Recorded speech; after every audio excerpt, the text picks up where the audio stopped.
নমস্কার বন্ধুরা, তোমরা সবাই কেমন আছো? অনেক দিন পর একটা ভিডিও দিলাম। চুনো মাছের তরকারি রান্না করব। মাছটা আগে ভালো করে ধুয়ে ভেজে নিচ্ছে।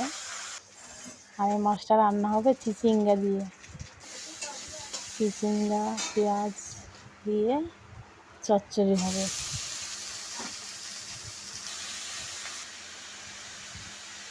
আর মশলা দেবো হলুদ লবণ দিয়ে চিচিঙ্গাগুলো ভেজে নেব।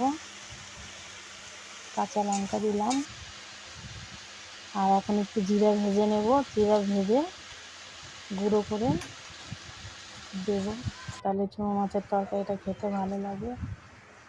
ঝোলটা ফুটে গেলে মাছটা দিয়ে দিলাম, আর একটু জিরার গুঁড়ো দিয়ে দেবো। দেখতেই পাচ্ছ কত সুন্দর হয়েছে তরকারিটা। জিরার গুঁড়ো দিয়ে নামিয়ে নেব। রেডি।